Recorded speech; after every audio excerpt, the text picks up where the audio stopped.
ગુજરાતમાં છેલ્લા થોડાક સમયથી આપણે જોઈ રહ્યા છે કે તમામ સમાજો મેદાને આવી રહ્યા છે. આપણે જોયું કે બનાસકાંઠામાંથી એક કિસ્સો સામે આવ્યો કે જ્યાં ચૌધરી સમાજ, રબારી સમાજ સામે આવ્યું. કોળી સમાજ પોતાની અલગ લડાઈ લડી રહ્યું છે અને પાટીદાર સમાજ પણ એમની માંગણીઓને લઈને ક્યાંક ને ક્યાંક મેદાને આવ્યું છે. બીજી તરફ ક્ષત્રિય સમાજ, ઠાકોર સમાજ, પરંતુ આ તમામ સમાજો જે માંગણીઓ કરી રહ્યા છે એની અસર સ્થાનિક સ્વરાજ્યની ચૂંટણીમાં સીધી પડવાની છે. અને જિગ્નેશ મેવાણી હવે આ તમામ સમાજોને શું કહ્યું છે એની વિગતે ચર્ચા કરીશું. નમસ્કાર, હું છું ઉજ્જવલ અને આપ જોઈ રહ્યા છો નિર્ભય ન્યૂઝ. આમ જોવા જઈએ તો ચૂંટણી એટલે એ કોઈ પણ સમાજ માટે નથી હોતી. ચૂંટણી હોય છે સર્વ સમાજ માટે. તમામ લોકો આમાં મતદાન પણ કરતા હોય છે અને જે કોઈ પણ વ્યક્તિ ચૂંટાઈને આવે એ વ્યક્તિએ તમામ સમાજ માટેનું કામ પણ કરવાનું હોય છે. પરંતુ અનેક એવા કિસ્સાઓ સામે આવ્યા છે કે જેને લઈ અને હાલ અનેક ચર્ચાઓ થઈ રહી છે. અને ચૂંટણી સમયે એવું થતું હોય છે કે તમામ લોકો એવું વિચારતા હોય કે પોતાના સમાજનો ઉમેદવાર હોય અને સમાજનો ઉમેદવાર જો જીતીને આવે તો સમાજના લોકોના કામ પણ કરશે, એટલે આપણે એને મત આપવો જોઈએ. અને આ જ વિચારધારા અને આ જ આખી બાબતને લઈને જિગ્નેશ મેવાણી હવે સતત નિવેદનો આપી રહ્યા છે અને તેમના દ્વારા આ આખી બાબતને લઈને એક જ વાત કરવામાં આવી રહી છે કે ચૂંટણી સર્વ સમાજની છે, સર્વ સમાજનું કામ પણ કરવામાં આવશે. એટલે આ જે સમાજની રાજનીતિ ચાલી રહી છે, ખાસ કરી અને એવી રાજનીતિ થઈ રહી છે કે અમારા સમાજનો વ્યક્તિ ઊભો હશે તો અમે એને જ જીતાડીને લાવશું, એનાથી આગળ આવવું પડશે. અને વધુમાં આ સમગ્ર બાબતને લઈને જે સમાજો આમને સામને આવી જતા હોય છે, આપણે જોયું કે એક આખી બનાસકાંઠામાં મોટી બબાલ થઈ હતી કે જ્યાં ચૌધરી સમાજ, રબારી સમાજ એકબીજાની સામે આવી ગયું હતું. એટલે આવી પણ કોઈ બાબત ના થાય એના માટે પણ જિગ્નેશ મેવાણીએ ટકોર કરી છે. સૌપ્રથમ આ તમામ બાબતોને લઈ અને જિગ્નેશ મેવાણી દ્વારા શું કહેવામાં આવ્યું છે એ સાંભળી લઈએ. લોકશાહીનું પર્વ છે અને આપણા ગુજરાતમાં બહુ દુઃખ સાથે કહેવું પડે કે લાંબા સમય સુધી વહીવટદારોનું શાસન રહ્યું. ગ્રામ પંચાયતમાં, તાલુકા પંચાયતોમાં અને જિલ્લા પંચાયત. આઈડિયલ ડેમોક્રેસીમાં, એક આદર્શ લોકશાહીમાં લોકો જ સર્વોપરી છે અને લોકો જે ચૂંટીને મોકલે એ લોકો સત્તાના સ્થાન ઉપર બેસવા જોઈએ. પણ વહીવટદારોના શાસનના કારણે ગ્રામીણ ગુજરાતને ખૂબ મોટું નુકસાન થયું.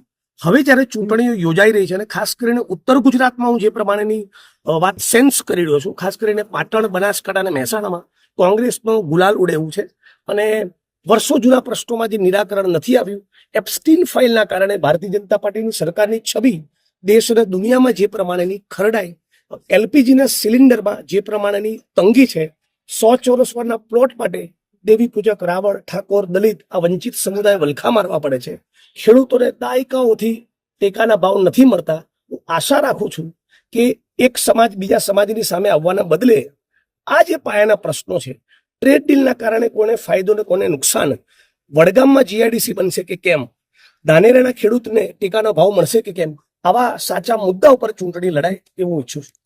કોંગ્રેસ દ્વારા આજે જે ફોર્મ રજૂ કરવામાં આવ્યા છે, હજુ સુધી ઉમેદવારોની યાદી રજૂ નથી થઈ. આ પ્રદેશના નેતા છો, શું લાગે છે ક્યાં સુધીમાં? એ તો ટેકનિકલ બાબત છે, તો પ્રદેશનો વિષય છે. ગમે ત્યારે યાદી રજૂ કરીશું અને મને આશા છે કે જે પણ લોકોએ પોતાનું નામાંકન ભર્યું, પોતાની ઉમેદવારી નોંધાવી, એમને મારી શુભેચ્છાઓ છે અને આશા પણ રાખું છું કે સરસ રીતે બધા વિજય બની ગ્રામીણ ગુજરાતમાં અને શહેરોમાં જ્યાં પણ તમને જનતા ચૂંટીને મોકલે ત્યાં શ્રેષ્ઠ બધા કામ કરે એવી અપેક્ષા રાખું છું. તમે અહીંયા જિગ્નેશ મેવાણીને પણ સાંભળ્યા. જિગ્નેશ મેવાણીએ માત્ર અહીંયા સમાજની વાતો નથી કરી, પરંતુ એનાથી પણ વિશેષ કામની પણ વાતો કરવામાં આવી રહી છે. વડગામને લઈ અને ખાસ કરીને વાતો કરવામાં આવી કે વડગામમાં જીઆઈડીસીની જે જરૂર છે, હજી સુધી આ આખી બાબતને લઈને પણ કોઈ કામ નથી કરવામાં આવતું. ને જિગ્નેશ મેવાણીનું એક બીજું પણ નિવેદન સામે આવ્યું હતું કે જ્યાં તેમના દ્વારા એવું કહેવામાં આવ્યું હતું કે કોઈ પણ સમાજ હોય, પરંતુ સમાજની સામે ન જોતા તમે એ લોકો એ વસ્તુ જોવો, એક તરફ ભાજપના કામ મૂકો, બીજી તરફ કોંગ્રેસના કામ મૂકો અને પછી જુઓ કે કોણે કેટલું કામ કર્યું છે અને ત્યારબાદ મત આપો. સમાજની જો રાજનીતિની વાત કરવામાં આવે તો જ્યારે પણ ચૂંટણી આવતી હોય છે ત્યારે સમાજની રાજનીતિ વધારે થતી હોય છે. સમાજને લઈને ક્યાંક ને ક્યાંક લોકો નિવેદન પણ આપતા હોય છે અને ત્યારબાદ જે મતદારો હોય છે એ પણ એવું વિચારતા હોય છે કે પોતાના સમાજનો વ્યક્તિ હશે તો આગળ જઈ અને સમાજના પણ કામ લાગશે, એમને પોતે પણ કામ લાગશે, એટલે આપણે આપણા સમાજના વ્યક્તિને આગળ લાવો અને આ ચૂંટણી જીતાડો.